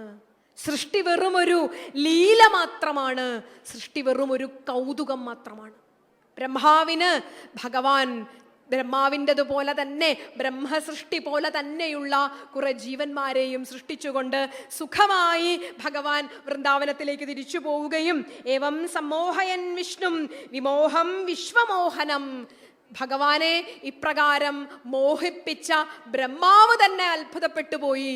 താൻ മറച്ചു വെച്ചിരിക്കുന്നവരിവിടെ ഇരിക്കുമ്പോൾ താൻ ഉണ്ടാക്കിയതുപോലെ തന്നെയുള്ള വിശ്വകൃത്തിനാണോ ലോകം സൃഷ്ടിക്കുവാൻ പ്രയാസം? വിശ്വകൃത്തിനാണോ മറ്റൊരു പ്രപഞ്ചത്തെ സൃഷ്ടിക്കുവാൻ പ്രയാസം? വിശ്വകൃത്തിനാണോ ഈ പ്രപഞ്ചാതീതമായ മറ്റൊരു ലോകത്ത് മറ്റൊരു ജീവനും മറ്റൊരു പ്രപഞ്ചവും മറ്റൊരു ഭൂമിയും ഒക്കെ സൃഷ്ടിക്കുവാൻ പ്രയാസം? അങ്ങനെ ഭഗവാൻ കാണിച്ച അത്ഭുതകരമായ മായ നീങ്ങി മായാധിപൻ എന്ന് കരുതിയിരിക്കുന്ന ബ്രഹ്മാവ് പോലും, ഭഗവാന്റെ ഈ അത്യത്ഭുതകരമായ ബ്രഹ്മാവ് നോക്കുമ്പോൾ പഴയ കുട്ടികളൊക്കെ പഴയ പോലെ തന്നെ അച്ഛനമ്മമാരുടെ അടുത്ത് പോയിരിക്കുന്നു. അവര് സന്തോഷത്തോടെ നടക്കുന്നു. പശുക്കളൊക്കെ അവരുടെ ചേഷ്ടയിൽ നടക്കുന്നു. പക്ഷെ താൻ ഒളിപ്പിച്ചു വെച്ചവരൊക്കെ ഇവിടെ ഇരിക്കുന്നുണ്ട്. ഹേ, ഇതെന്തൊരത്ഭുതം എന്ന് അത്ഭുതത്തോടെ ബ്രഹ്മാവ് നോക്കുമ്പോൾ കാണുന്ന അതിമനോഹരമായ ബ്രഹ്മാവിൻ്റെ മായാശക്തിയിൽ പെട്ടുപോയ ബ്രഹ്മദേവന്റെ അവസ്ഥയെ ശ്രീമദ് ഭാഗവതകാരൻ ഏറ്റവും ഭംഗിയായി അവതരിപ്പിക്കുന്നുണ്ട്. എന്ന് വെച്ചാൽ ബ്രഹ്മസമനായി എന്ന് കരുതിയാൽ പോലും ഈ പ്രപഞ്ചത്തിൻ്റെ സൃഷ്ടിക്ക് മുഴുവൻ കാരണക്കാരൻ താനാണെന്നു കരുതിയാൽ പോലും ഭഗവാന്റെ മമമായാ ദുരത്യയാ എന്ന ആശയമാണ് ഈ അധ്യായത്തിലൂടെ പ്രകടമാകുന്നത്. ഭഗവാൻ ലോകത്തോട് നടത്തിയ ഒരു പ്രഖ്യാപനമാണ്, മായ എൻ്റെയാണ്, എൻ്റെ വശംവതയാണ് മായ. ഞാൻ മായ കൊണ്ട് അനേകായിരം രൂപം സ്വീകരിക്കും. ഞാൻ മത്സ്യമായെന്ന് വരും, ഞാൻ കൂർമ്മമായെന്ന് വരും, ഞാൻ വരാഹമായെന്ന് വരും, ഞാൻ ഈ പ്രപഞ്ചത്തിലെ സകലതുമായി എന്ന് വരും. പക്ഷേ മമ മായാ ദുരത്യയാ, എൻ്റെ മായ നിനക്ക് തരണം ചെയ്യുവാൻ വലിയ പ്രയാസമാണ്. എൻ്റെ മായ തരണം ചെയ്യുവാൻ എന്തു ചെയ്യണം? മലയാളത്തിൻ്റെ ഭാഷാ സൗന്ദര്യത്തിൽ ശ്രീനാരായണ ഗുരു പറഞ്ഞു, നീയല്ലോ മായയും മായാവിയും മായാവിനോദനും. ഏ ഭഗവൻ, നീ മായയാണ്, നീയാണ് മായാവി, നീയാണ് ഈ മായ കാട്ടി ഇവിടെ ഇങ്ങനെയൊക്കെയുണ്ട്, ഈ ലോകമൊക്കെ ഇങ്ങനെയാണ് എന്ന് എന്നെ അത്ഭുതപ്പെടുത്തിക്കൊണ്ടിരിക്കുന്ന നാരദൻ പണ്ട് മായ അനുഭവിച്ച കഥ നമുക്കറിയാം. അയ്യോ, ഈ പ്രപഞ്ചം മുഴുവനും മുങ്ങിപ്പോവാൻ പോകുന്നേ, ഞാൻ വെള്ളത്തിൽ പെട്ടു പോവാൻ പോകുന്നേ, എൻ്റെ ഭാര്യ എവിടെ ഇരിക്കുന്നു, എൻ്റെ കുട്ടികൾ എവിടെ ഇരിക്കുന്നു, ഇവർ കരയുന്നു, ഇവരെ എങ്ങനെയെങ്കിലും രക്ഷിക്കൂ എന്ന് ഭഗവാന് വെള്ളമെടുക്കാൻ പോയ പാവം നാരദൻ നിലവിളിച്ചു കരഞ്ഞപ്പോൾ കൃഷ്ണൻ ചിരിച്ചുകൊണ്ട് ചോദിച്ചു, കൃഷ്ണ, നാരദ, എവിടെ എവിടെ വെള്ളം, എവിടെ പ്രളയം, എവിടെ നിന്റെ ഭാര്യയും മക്കളും, എവിടെ എവിടെ നീ എന്തിനാ കരയുന്നത്? നീ എൻ്റെ മുമ്പിൽ യാതൊരു മാറ്റവുമില്ലാതെ ഇരിക്കുകയാണല്ലോ. ഈ പ്രപഞ്ചം, ഈ പ്രപഞ്ചത്തിലെ വൈവിധ്യങ്ങൾ, ഈ പ്രപഞ്ചത്തിലെ വിസ്മയം, ഈ പ്രപഞ്ചത്തിലെ അത്ഭുതങ്ങൾ, ഈ പ്രപഞ്ചത്തിൽ ഉണ്ടാകുന്ന അനേകായിരം പ്രതിഭാസങ്ങൾ, പ്രളയവും മഞ്ഞും മഴയും നീരാവിയും ഒക്കെ സൃഷ്ടിക്കുന്ന ഈ മായാപ്രപഞ്ചത്തെ സൃഷ്ടിച്ചുല്ലസിക്കുന്ന മായാവിനോദൻ. നോക്കൂ, ഇത് മുഴുവനും മായയും മായാവിയും മായാവിനോദനും ആയ ഒരാൾക്ക് മാത്രമേ മായയെ നീക്കി സായുജ്യം നൽകുമാര്യനും. മമമായാ ദുരത്യയാ എന്ന ഭഗവാന്റെ പ്രഖ്യാപനത്തിന് കൃത്യമായ മറുപടി ശാസ്ത്രങ്ങൾ തന്നെ പറയുന്നു. നീ മായയായതുകൊണ്ട്, നീ മായാവിയായതുകൊണ്ട്, നീ മായാവിനോദനായതുകൊണ്ട് നിനക്ക് മാത്രമേ മായയെ നീക്കാൻ സാധിക്കുകയുള്ളൂ. അതുകൊണ്ട് ദുരത്യയായ മായയെ നീക്കാൻ നീ തന്നെയാണ് ആശ്രയം എന്ന ഉത്തരത്തിലേക്കാണ് ശ്രീമദ് ഭാഗവതം അതിനെ വർണ്ണിക്കുന്നത്. സ്വേച്ഛാമയസ്യ നതു ഭൂതമയസ്യ മദനുഗ്രഹസ്യ അസ്യ വപുഷഃ. ശ്രീകൃഷ്ണ പരമാത്മാവ് എന്ന പരബ്രഹ്മതത്വത്തെ നമ്മുടെ മുന്നിൽ ഈ യജ്ഞഭുക്ക് കാണിക്കുന്ന ബാലകേളിയെ ഭാഗവതകാരൻ 4 ആശയം കൊണ്ടാണ് വർണ്ണിക്കുന്നത്. സ്വേച്ഛാമയമായി ഭഗവാൻ നമുക്ക് വേണ്ടി എടുത്തിരിക്കുന്ന രസമായിട്ടുള്ള ഒരു ശരീരം, നതുഭൂതമയസ്യ. അതുകൊണ്ട് തന്നെ ആ ശരീരം പഞ്ചഭൂതങ്ങൾ കൊണ്ടുണ്ടാക്കിയതല്ല. മദനുഗ്രഹസ്യ അസ്യ വപുഷഃ. ഭഗവാനെ, നീ ശരീരത്തിൽ ഇരുന്നു കൊണ്ട് അത്ഭുതകരമായ മായാവിനോദങ്ങൾ കാട്ടി എന്നെ അത്ഭുതപ്പെടുത്തും, എന്നെ മോഹിപ്പിക്കും. ബ്രഹ്മാവിനെ പോലും മോഹിപ്പിച്ച അവിടെയും കുറെ കുട്ടികൾ, ഇവിടെയും കുറെ കുട്ടികൾ, ഇതിലേത് കുട്ടികളാണ് യാഥാർത്ഥ്യം എന്ന് ബ്രഹ്മാവിനെ പോലും അത്ഭുതപ്പെടുത്തിയ ഭഗവാന്റെ ഈ കൗശലത്തെ ഭക്തന് മനസ്സിലാക്കാൻ വേണ്ടി മാത്രം പറഞ്ഞു കൊടുക്കുന്ന ഭാഗങ്ങളാണ് ബ്രഹ്മസ്തുതിയുടെ അടുത്തതായി വരുന്നത്. ശ്രീമദ് ഭാഗവതത്തിൻ്റെ കാതലായ നൗമി ഇഡ്യത്തെ എന്ന് തുടങ്ങുന്ന ബ്രഹ്മസ്തുതിയിൽ ബ്രഹ്മാവിന് ഈ മായ കൊണ്ടുണ്ടായ വ്യാമോഹമില്ലാതാക്കുന്നതിന് ബ്രഹ്മദേവൻ ഭഗവാനെ തന്നെ ശരണം പ്രാപിക്കുകയാണ്. വളരെ മനോഹരമായി ബ്രഹ്മാവിന് വൃന്ദാവനത്തിൻ്റെ ദർശനമുണ്ടാകുന്നത്, അത് ഏറ്റവും മനനം ചെയ്യേണ്ട ശ്ലോകമാണ്. ബ്രഹ്മാവിന് വൃന്ദാവനത്തിൻ്റെ ദർശനമുണ്ടാകുമ്പോൾ വൃന്ദാവനം എങ്ങനെയായിരിക്കും എന്ന് സൂചിപ്പിക്കുന്ന ഒരു ഭാഗവത ഭാഗമുണ്ട്. ഇവിടെ പൂർണ്ണ പുരാണ പുരുഷനായ ഭഗവാൻ വസിക്കുന്ന ഇടമായതുകൊണ്ട് വൃന്ദാവനം പരസ്പരം വൈരങ്ങളില്ലാത്ത ഇടമാണ് എന്നാണ് വൃന്ദാവനത്തെ വിശേഷിപ്പിക്കുന്നത്. ഭഗവാൻ എന്ന പുണ്യപുരുഷന്റെ സംഗമത്താൽ, പുണ്യപുരുഷന്റെ സ്പർശത്താൽ പരസ്പരം വൈരം മറന്ന, ദ്വേഷം മറന്ന, പരസ്പരം വിദ്വേഷിക്കാൻ മറന്ന ജീവജാലങ്ങൾ വസിക്കുന്ന ഇടം എന്നാണ് വൃന്ദാവനത്തെ സൂചിപ്പിക്കുന്നത്. അങ്ങനെയുള്ള വൃന്ദാവന തത്വം എന്താണ് എന്ന്, എന്തുകൊണ്ട് വൃന്ദാവനത്തെ നാം, ഭഗവാന്റെ ഇടത്തെ നാം ഏറ്റവും ഭക്തിപൂർവ്വം മനസ്സിലാക്കുന്നു? അതിനു കാരണം ഭഗവാൻ എന്ന അദ്വൈത പുരുഷന്റെ സാന്നിധ്യം കൊണ്ട് മനസ്സിൻ്റെ എല്ലാ ചെറിയ ലഘുചിന്തകളും മറന്ന് മനസ്സ് വിശാലമാകുന്ന ഇടമാണ് വൃന്ദാവനം എന്ന തത്വത്തിലേക്കാണ് ഇവിടെ നമ്മെ കൊണ്ടെത്തിക്കുന്നത്. അങ്ങനെയുള്ള വൃന്ദാവനത്തിൻ്റെ അത്യത്ഭുതകരമായ തത്വത്തെക്കുറിച്ച്, വൃന്ദാവന തത്വത്തെക്കുറിച്ച് ബ്രഹ്മാവിന് ബോധമുണ്ടാകുന്നു. ഈ ബോധത്തിൽ നിന്നുകൊണ്ടാണ് ബ്രഹ്മാവ് ഭഗവാനെ സ്തുതിക്കുന്നത്.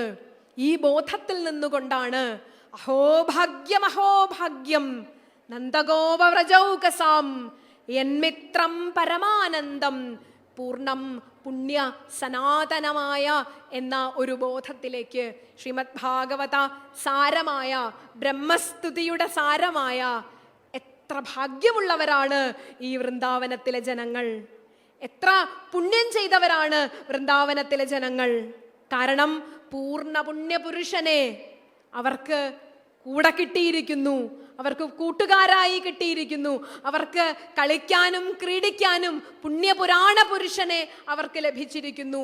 യജ്ഞഭുക് എന്ന് വിശേഷിപ്പിച്ച, പ്രപഞ്ച കാരണം എന്ന് വിശേഷിപ്പിച്ച ഒരു ഭഗവാനെ അവർക്ക് കൂടെ കിട്ടിയിരിക്കുന്നു എന്ന് ബ്രഹ്മാവിൻ്റെ ഹൃദയത്തിൻ്റെ അടിത്തട്ടിൽ നിന്നും വന്ന ഈ വാക്കുകൾ അദ്ദേഹം ഉച്ചരിക്കുവാൻ കാരണം അഹോഭാഗ്യം, അഹോഭാഗ്യം, ഭാഗവതന്മാർ മുഴുവനും ഹൃദയത്തിലേറ്റുന്ന അഹോഭാഗ്യം, അഹോഭാഗ്യം എന്ന വരികൾ ബ്രഹ്മാവ് തൻ്റെ പ്രണാമത്തിൻ്റെ ഏറ്റവും പൂർണ്ണമായ അവസ്ഥയിൽ ഭഗവാനെ സ്തുതിച്ചുകൊണ്ട് പറയാൻ കാരണം, വൃന്ദാവനം എന്നത് കേവലം ഒരു ഭൂപ്രദേശമല്ലെന്നും അവിടെ ധ്യാനവും മനനവും ചെയ്യുന്ന മനസ്സുകൾ ജീവിക്കുന്ന ഇടമാണെന്നും, ഭഗവാനോടൊപ്പം ജീവിക്കുവാൻ ഭാഗ്യം സിദ്ധിച്ച മനസ്സുകൾ ജീവിക്കുന്ന ഇടമായതുകൊണ്ട് മനുഷ്യർ അവിടെ പരസ്പരം വൈരം മറക്കുന്നു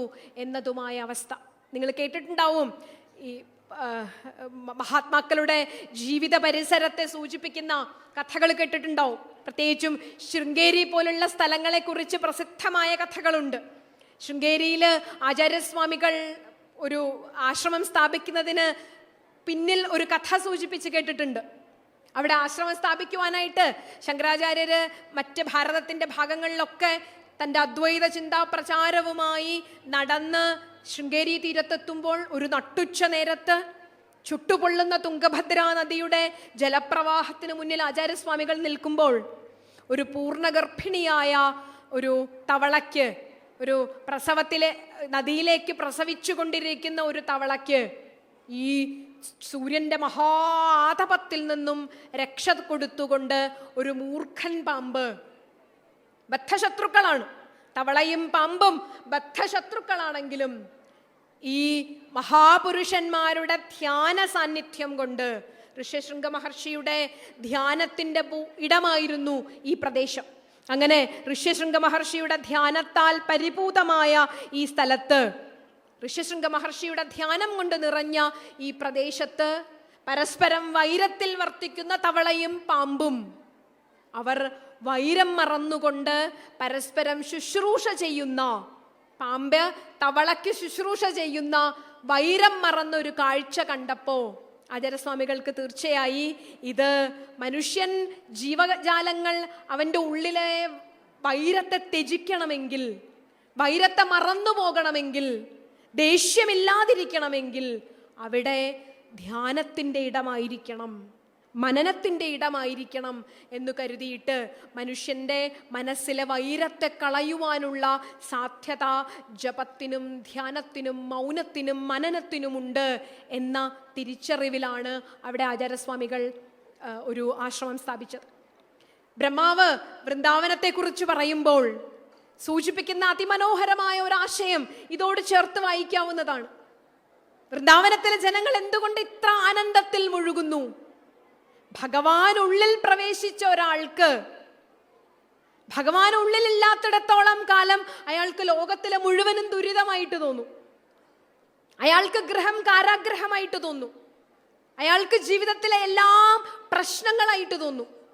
പക്ഷേ ഭഗവാൻ ഉള്ളിൽ പ്രവേശിച്ച ഒരാൾക്ക്, ഭഗവാന്റെ സാന്നിധ്യം ഉണ്ടായിട്ടുള്ള ഒരാൾക്ക് ജീവിതത്തിൽ ഒന്നും പ്രശ്നങ്ങളായി തോന്നില്ലെന്നും, ജീവിതത്തിൽ അയാൾ ഇരിക്കുന്ന ഇടത്തേക്ക്, അയാളുടെ മാനസിക തലം വ്യാപരിക്കുന്ന ഇടത്തേക്ക് ആനന്ദം എത്തിച്ചേരുമെന്നതുമാണ് വൃന്ദാവനമെന്ന ഭൂവിഭാഗത്തെ ഭഗവാന്റെ സ്പർശം കൊണ്ട്, ഭഗവാന്റെ ചിന്ത കൊണ്ട് അതിനെ വിമലീകരിക്കാൻ സാധിക്കുന്നു എന്നും പറഞ്ഞത്.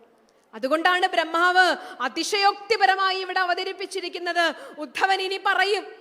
അതേപോലെ തന്നെ ബ്രഹ്മാവ് ഇവിടെ പറയുന്നു, വൃന്ദാവനത്തിലെ ജനങ്ങളുടെ പാദരേണുക്കളെങ്കിലും ആകാനുള്ള ഭാഗ്യം എനിക്കുണ്ടാകണേ എന്ന് ബ്രഹ്മദേവൻ തൻ്റെ പ്രാർത്ഥനയുടെ ഭാഗമായി ഭഗവാനോട് അവതരിപ്പിച്ചത്. ഈ മായ അകന്ന, മായ ഇല്ലാതായ ബ്രഹ്മാവിന് എന്താണ് ഭഗവാൻ ഇരിക്കുന്ന ഇടം എന്ന ബോധമുണ്ടായതുകൊണ്ടാണ്. ഈ ആശയമാണ്, ഭഗവാൻ ഇരിക്കുന്ന ഇടമാണ് വൃന്ദാവനം, ഭഗവാൻ ഇരിക്കുന്ന ഇടമാണ് വാസ്തവത്തിൽ വിദ്വേഷങ്ങൾ അകന്ന ഇടം, ഭഗവാൻ ഇരിക്കുന്ന ഇടമാണ് ഈ ലോകത്തിൽ ശാന്തിയുടെയും സ്വസ്ഥതയുടെയും ഇടം. ഭഗവാൻ ഇരിക്കുന്ന ഇടം എവിടെയാണ് എന്ന അന്വേഷണമാണ് ബ്രഹ്മസ്തുതിയുടെ അന്തരാർത്ഥമായി നാം മനസ്സിലാക്കേണ്ടത്. പറഞ്ഞു, വൃന്ദാവനമാണ് ഭഗവാൻ ഇരിക്കുന്ന ഇടം. അവിടെ ഭഗവാൻ ഇരിക്കുന്നത് കൊണ്ടാണ് അവിടെ ജീവജാലങ്ങൾ വൈരമില്ലാതിരിക്കുന്നത്, അവിടെ ജീവജാലങ്ങൾ പരസ്പരം സ്പർദ്ധയില്ലാതിരിക്കുന്നത്, അവിടെ ശാന്തിയുടെ ഇടമായിരിക്കുന്നത് ഭഗവാൻ ഇരിക്കുന്ന ഇടമാണ് വൃന്ദാവനം എന്നതുകൊണ്ടാണ്. പക്ഷെ ശ്രീമദ് ഭാഗവതം ബ്രഹ്മസ്തുതിയിലൂടെ അന്വേഷിക്കുന്നത് ശുദ്ധമായ അദ്വൈത തത്വമായ ഭഗവാൻ ഇരിക്കുന്ന ഇടം എവിടെയാണ് എന്നാണ്. അതിനുത്തരം പറഞ്ഞു കൊടുക്കുന്നത് ഭഗവാൻ തന്നെ പറഞ്ഞു കൊടുക്കുന്നത്, അഥവാ തൻ്റെ ഗോപികമാരിലൂടെ, തൻ്റെ പ്രേയസികളായ ഗോപികമാരിലൂടെ ഭഗവാൻ പറഞ്ഞു കൊടുക്കുന്നത് എവിടെയാണ് ഭഗവാൻ ഇരിക്കുന്ന ഇടം. ഭക്തന്മാരെപ്പോഴും ചോദിക്കുന്ന ചോദ്യമാണ്. നാം ക്ഷേത്രത്തിൽ പോകുന്നത്, നാം ആധ്യാത്മിക കേന്ദ്രങ്ങളിൽ പോകുന്നത്, നാം പ്രാർത്ഥനാ ജപങ്ങളിൽ പങ്കെടുക്കുന്നത്, നാം പ്രാർത്ഥനാ യജ്ഞങ്ങളിൽ പങ്കെടുക്കുന്നത് അവിടെയൊക്കെ ഈശ്വര സാന്നിധ്യം അന്വേഷിച്ചുകൊണ്ടാണ്, അവിടെയൊക്കെ ശാന്തി ഉണ്ടാവുമെന്ന് അന്വേഷിച്ചുകൊണ്ടാണ്. ഭഗവത് കഥ കേട്ടാൽ നമുക്ക് ശാന്തി ഉണ്ടാകും, ഭഗവാന്റെ നാമം ജപിച്ചാൽ നമുക്ക് ശാന്തി ഉണ്ടാവും, ക്ഷേത്രത്തിൽ പോയാൽ നമുക്ക് ശാന്തി ഉണ്ടാവും. കാരണം അവിടെയൊക്കെ ഭഗവാൻ ഉണ്ട് എന്ന് നാം ധരിച്ചിട്ടുണ്ട്. ഭഗവാൻ ഇരിക്കുന്ന ഇടം എവിടെയാണ് എന്ന അന്വേഷണമാണ് ബ്രഹ്മസ്തുതിയിലും ഭാഗവതത്തിലും നടത്തുന്നത്. അതിനെ സാമാന്യമായി ഇവിടെ പറഞ്ഞു, ഭഗവാൻ ഇരിക്കുന്ന ഇടമാണ് വൃന്ദാവനം എന്ന് പറഞ്ഞു. ദാ ഇനി ഭഗവാൻ ഇരിക്കുന്ന ഇടത്തെക്കുറിച്ച് പറയുന്നു. അഖിലദേഹിനാം അന്തരാത്മദൃക് എന്ന് ഗോപികമാരെ കൊണ്ടും, ബ്രഹ്മസ്തുതിയിൽ ബ്രഹ്മാവിനെ കൊണ്ട് ത്വം സകലചരാചരസ്യ അന്തർനിഹിതഃ, നീ ഈ പ്രപഞ്ചത്തിലെ സകല ചരാചരങ്ങളുടെയും ഉള്ളിലിരിക്കുന്നവനാണ് എന്ന് പറയിച്ചു. നോക്കൂ, ഭക്തൻ അന്വേഷിച്ചത് എന്തായിരുന്നു? ഭഗവാൻ ഇരിക്കുന്ന ഇടം എവിടെയാണ് എന്ന്. ബ്രഹ്മാവ് സ്തുതിച്ചത് ഈ വൃന്ദാവനത്തിലിരിക്കുന്ന ദേവകീസുതനായ ഗോപികാ ചിത്തചോരനായ അനേകം ബാലലീലകളിലൂടെ നമ്മളെ അത്ഭുതപ്പെടുത്തിയ ഒരു ദേവകീപുത്രനായ ദ്വാരകാധിപനായ കൃഷ്ണനെ ആയിരുന്നു, അതോ അഖിലദേഹിനാം അന്തരാത്മദൃക് ആയ കൃഷ്ണനെ ആയിരുന്നു? ബ്രഹ്മാവിൻ്റെയും ഭക്തന്റെയും ഭാഗവതന്റെയും അന്വേഷണം അവിടെ പര്യവസാനിക്കുന്നു. ഭഗവാൻ ഇരിക്കുന്ന ഇടം അഥവാ വൈരങ്ങളകന്ന വൃന്ദാവനം, വിദ്വേഷങ്ങളകന്ന വൃന്ദാവനം, പരസ്പരം സ്നേഹത്തോടെയും സഹവർത്തിത്വത്തോടെയും വർത്തിക്കുന്ന വൃന്ദാവനം, അത് അഖിലദേഹിനാം അന്തരാത്മാവായ ഈ പ്രപഞ്ചത്തിലെ സമസ്ത ചരാചരങ്ങളുടെയും ഉള്ളിൽ സ്ഥിതി ചെയ്യുന്ന ചൈതന്യ സ്വരൂപനിരിക്കുന്ന ഇടമാണ്. അപ്പൊ എന്തു മനസ്സിലാക്കുന്നു? അദ്ദേഹത്തെ അന്വേഷിക്കേണ്ടത്, അദ്ദേഹത്തെ തിരയേണ്ടത് പ്രസംഗവേദികളിലോ ക്ഷേത്രങ്ങളിലോ ഭക്തജനങ്ങളുടെ നാമജപങ്ങളിലോ മാത്രമല്ല, മറിച്ച് അദ്ദേഹത്തെ അന്വേഷിക്കേണ്ടത് അവനവനിൽ തന്നെയാണ്, അവനവനിലേക്ക് തന്നെയാണ് എന്ന ബോധത്തെ ഉറപ്പിക്കുന്നതിന് വേണ്ടിയിട്ടാണ് ഈ വിശ്വമായാമോഹന രൂപമെല്ലാം ഭഗവാൻ കാട്ടിക്കൊടുത്തത്. ഏവം വിധം ത്വാം സകലാത്മനാമപി സ്വാത്മാനം ആത്മതയാ സ്വാത്മാനം ആത്മാത്മതയാ വിചക്ഷത്തെ ഗുരുവർക്കലബ്ധോപനിഷത്സു ചക്ഷുഷാ ഏതേ തരന്തീവ ഭവാൻ നൃപാംബുധി. ബ്രഹ്മസ്തുതിയുടെ സാരമായി ഈ ശ്ലോകത്തെ മനസ്സിലാക്കാൻ ഞാൻ ആഗ്രഹിക്കുന്നു. ഏവം വിധം ത്വാം സകലാത്മനാമപി, ഇപ്രകാരമുള്ള സകല ജീവികളുടെയും അന്തരാത്മാവായ അങ്ങയെ, ഗുരു അർക്കനാകുന്ന ഗുരു, അറിവില്ലായ്മയാകുന്ന ഇരുട്ടിലേക്ക് വെളിച്ചവുമായി എത്തുന്ന സൂര്യനെ പോലെ വെളിച്ചവുമായി എത്തുന്ന അർക്കനാകുന്ന ഗുരു സാന്നിധ്യം കൊണ്ട്, ഉപനിഷത്ത് ജ്ഞാനം കൊണ്ട് എന്ത് സംഭവിക്കുന്നു? അത് സുചക്ഷുഷ, ഉപനിഷത്ത് ജ്ഞാനമാകുന്ന സുചക്ഷുഷ, ശരിയായ കണ്ണുകൊണ്ട് നീ അകത്തേക്ക് നോക്കൂ. ആവൃത്ത ചക്ഷുഹു അമൃതത്വമിച്ഛൻ. അന്വേഷണം ഇതായിരുന്നു. ഈ അന്വേഷണത്തിൻ്റെ ഗുരുവാകുന്ന അർക്കനിലൂടെ, ഗുരുക്കന്മാരാകുന്ന ആചാര്യന്മാരാകുന്ന സൂര്യനിലൂടെ അജ്ഞാനമകന്ന് ഉപനിഷത്താകുന്ന സുചക്ഷുസ്സുകൊണ്ട്, ഉപനിഷത്തുകളാകുന്ന ജ്ഞാനസംഹിതയിലേക്ക് ഗുരുവാകുന്ന വെളിച്ചത്തിലൂടെ സുചക്ഷുഷ, ശരിയായ ദൃഷ്ടിയിലൂടെ നോക്കൂ. ഗുരു ഒരാളുടെ ഉള്ളിലെ അജ്ഞാനത്തെ ഇല്ലാതാക്കി അയാളുടെ കണ്ണിലെ ചക്ഷുസ്സിനെ, ഈ ബാഹ്യമായ ചക്ഷുസ്സിനപ്പുറത്ത് അയാളുടെ യഥാർത്ഥ കണ്ണിനെ തെളിച്ചു കൊടുക്കുന്നു. ഈ ചക്ഷുസ്സാണ് കൃഷ്ണൻ അർജുനന് കൊടുത്തത്. ലോകം കാണുന്ന കാഴ്ച കൊണ്ട് അർജുന, നിനക്ക് പ്രപഞ്ചത്തിന്റെ സത്യം അറിയാൻ സാധിക്കില്ല. ഈ പ്രപഞ്ചത്തിന്റെ മായയിൽ നീ മോഹിച്ചു പോകുന്നത് നീ നിന്റെ സാധാരണ കണ്ണുകൊണ്ട് ഈ ലോകത്തെ നോക്കിയിട്ടാണ്. ഗുരുവാകുന്ന അർക്കനിലൂടെ, ഉപനിഷത് ജ്ഞാനമാകുന്ന സുചക്ഷുസ്സുകൊണ്ട് നീ ഈ പ്രപഞ്ചത്തെ നോക്കൂ. ദിവ്യം ദദാമി തേ ചക്ഷു പശ്യമേ യോഗമൈശ്വരം. നിനക്ക് ഞാൻ ദിവ്യമായ ചക്ഷുസ് തരാം അർജുന. നീ പ്രപഞ്ചത്തിൻ്റെ അത്ഭുതങ്ങളെ, ഈ പ്രപഞ്ചത്തിൻ്റെ ദൃശ്യങ്ങളെ നീ നിന്റെ ഉപനിഷത്ത് കണ്ണുകൊണ്ട് നോക്കൂ, നീ നിന്റെ ജ്ഞാനക്കണ്ണുകൊണ്ട് നോക്കൂ. അപ്പോൾ നിനക്കറിയാം, ഞാനാണ് മായ, ഞാനാണ് മായാവി, ഞാനാണ് മായാവിനോദൻ, ഞാനാണ് നിനക്ക് മായയെ നീക്കി സായുജ്യം തരുന്ന ആര്യൻ. ഞാനിരിക്കുന്ന ഇടം നീ ലോകത്തൊരിടത്തും അന്വേഷിക്കേണ്ട കാര്യമില്ല. ഞാനിരിക്കുന്നിടം നീ ഇരിക്കുന്നിടമാണ്. ഞാനിരിക്കുന്നിടം നീ ഇരിക്കുന്നിടമാണ് എന്ന തലത്തിലേക്ക് ഭക്തനെ ഉയർത്തുന്ന അനുപമമായ പടികളാണ് ശ്രീമദ് ഭാഗവതത്തിലേത്. അതുകൊണ്ട് തന്നെ എന്നിൽ നിന്ന് എന്നിലേക്കുള്ള യാത്രയാണ് വാസ്തവത്തിൽ ശ്രീമദ് ഭാഗവതത്തിൽ ബ്രഹ്മാവ് സഞ്ചരിച്ച യാത്ര. ബ്രഹ്മദേവൻ സഞ്ചരിച്ചത് അവനവനിൽ നിന്നും അവനവനിലേക്കായിരുന്നു. അതിന് മാർഗമായത് ഭക്തിയായിരുന്നു. ഭക്തിയിലൂടെ ലഭിച്ച ഉപനിഷത്സു ചക്ഷുസ്സായിരുന്നു.